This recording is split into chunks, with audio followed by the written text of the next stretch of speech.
Lindsay here, the Frugal Crafter. Today I'm going to show you how to make this adorable, quick and easy Christmas card using one stamp from our sponsor, Rubber Stamp Tapestry. You can find them online at pegstamps.com. Don't forget to look in the video description to see this week's coupon code. So this is super easy to make, and I'm going to walk through the steps with you so that you can do it too. It's a great one to batch out because, like I said, it's pretty quick.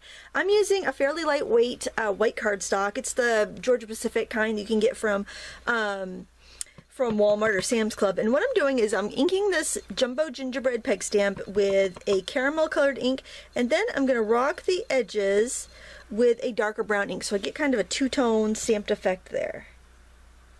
Okay, so I'm going to do that, and maybe I'll just put the shadow on this side here. Basically what I want is I want to have a bunch of gingerbread cookies that look like they could maybe have gotten a little overcooked on one side. I just want them to look a little bit more natural. The one that I did first I thought looked a little too plain, so I think this is really going to add to the character of our little guys here. I just think they're so cute. And sometimes it's fun just to see what you can do with just one stamp. Alright, I'm going to want 6 of these. But I think I'll do one more on there. A baker's half dozen maybe? I don't know. I love making my Christmas cards ahead of time so I don't have to stress when we get closer to the holiday. Alright, so now we're going to color these in, and I'm going to keep it pretty simple. I'll zoom in a little bit so you can see. Okay, so what I'm going to do here is just use, you can use whatever marker you have. I just really like these memento markers, and I'm actually going to use the fine tip. So if you do have a double tipped one, use a fine tip. If you're using an alcohol marker, just be aware that the color might feather a little bit, so you just don't want to color right out to the edge of where you want it. So I just do the smile and the buttons red, and then I'm going to use green, and I'm going to do the kind of the icing on the legs and the arms.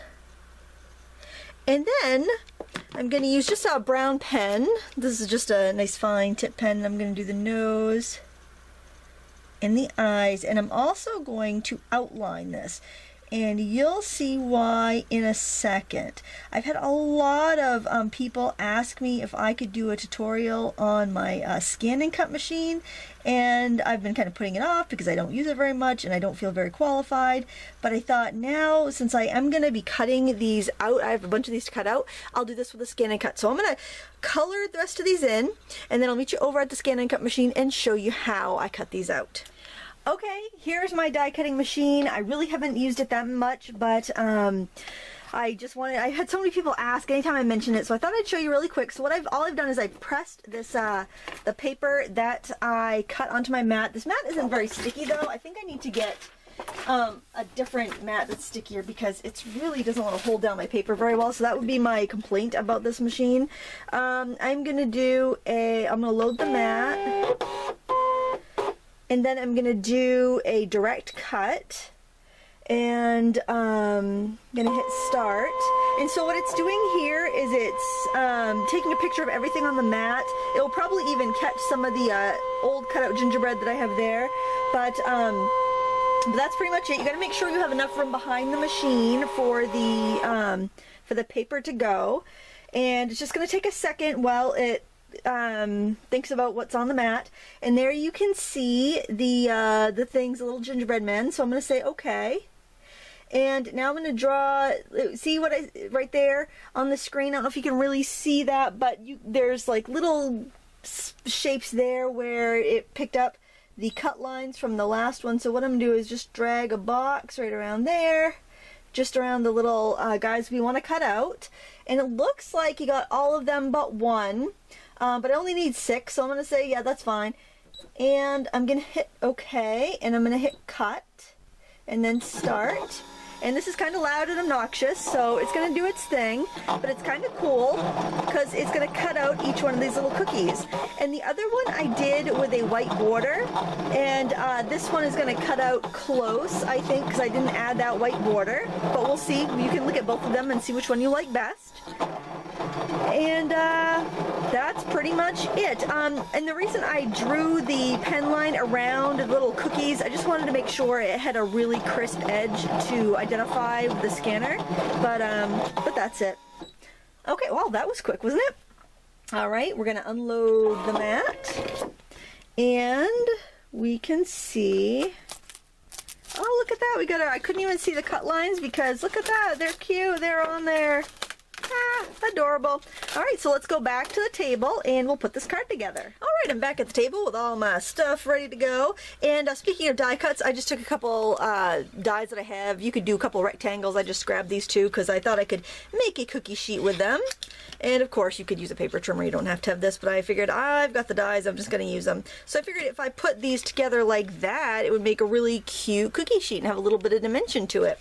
So that's what I'm going to do. I'm just going to put a little bit of glue right there and just kind of try to center it up so I have a little bit of the rectangle poking out on the side, and then I'm going to do the same thing on this side and just try to keep it fairly even. You do have a second to move the hot glue, but not too much. I like hot glue though because it gives it a little bit more dimension, just like a regular like tape would. So there's our cookie sheet, and now we're gonna place our little cookies on there. I'm not sure if I like that. I think I like the white outline better, and so for that there's just a little place where you can add a border, and I added like a 0.04 border. I'll just show you that right there. That's with it with the white, because I think it kind of looks like you've done icing around it. I don't know. They're both pretty cute. You can do what you want, and it does give you a little more gluing room. I like to use the hot glue for this. You just have to be really careful because it does give you a little bit of lift and dimension. So I'm just gonna drop them kind of in their place. But I want them to be raised, so see how I've just dropped that down? Oh my, I've just dropped that down, but it kind of is sticking up a little bit. Can you see that? So that's kind of what I wanted to happen there, now that I've completely messed up my alignment. But again, this is one of those things you'd want to batch out. So you could stamp an entire piece of cardstock and then, you know, color it and cut it out on the machine if you had one, and, you know, really save some time that way.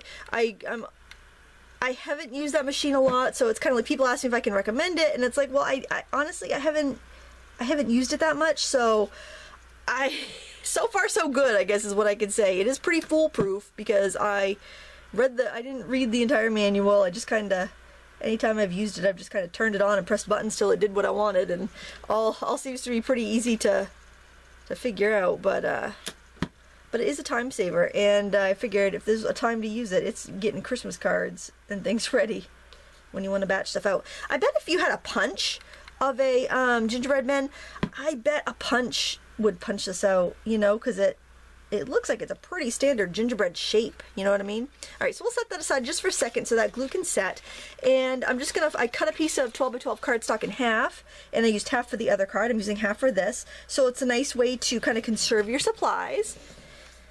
This is just the die cuts with a view textured stuff. It's not super thick, but I think it's going to be fine, especially if you like are putting a card liner inside it all.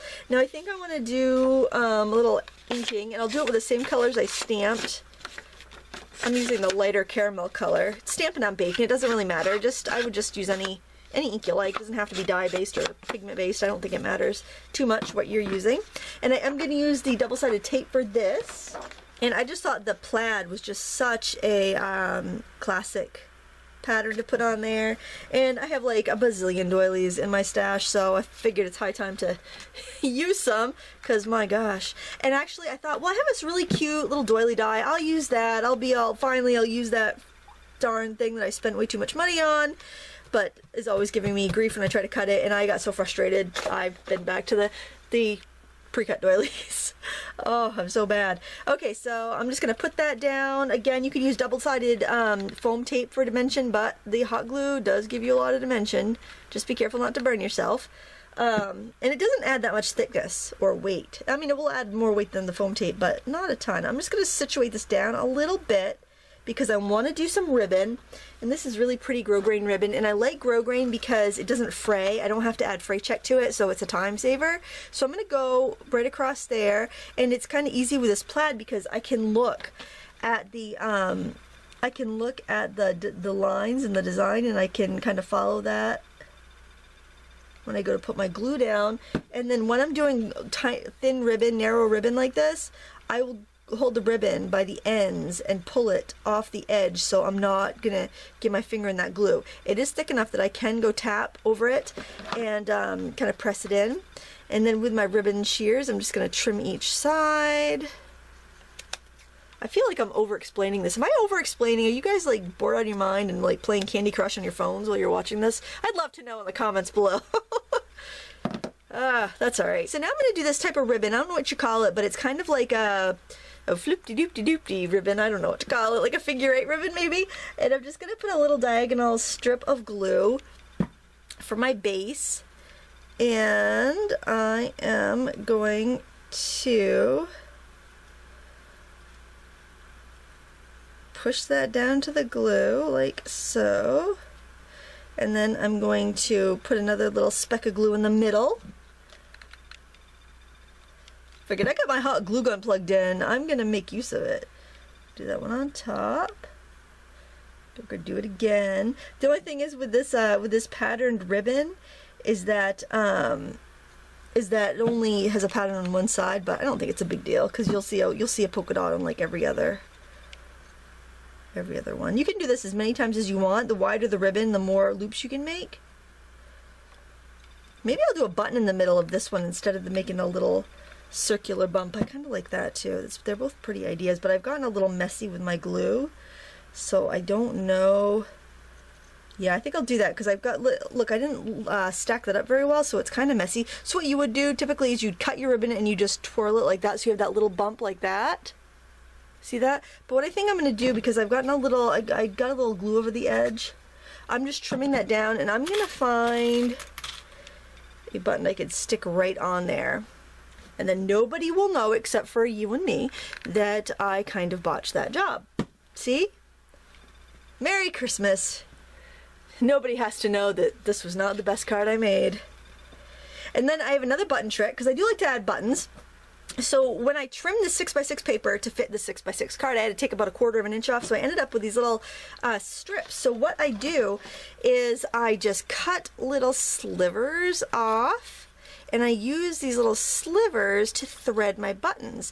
And I'm telling you what, you will never attempt to stick string through the buttonholes again, because this is so awesome and easy. I do like to use opaque buttons for this because oh, that's a pretty button.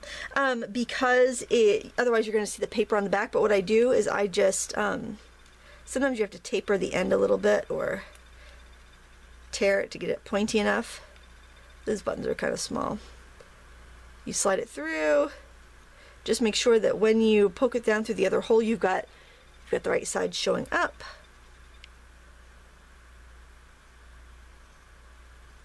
There we go. And then all I do, I don't even tie it, I just twist it on the back and hold it down with my nail and rip against it.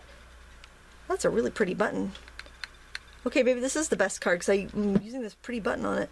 And then you could just put it on your card as an embellishment. Now, I had some, I don't know where they are, oh my gosh, I'm awful. But I had some really cute cookie buttons that would be adorable, like from the Jesse James Company, but I have no idea where I seriously need to go through the embellishments around here.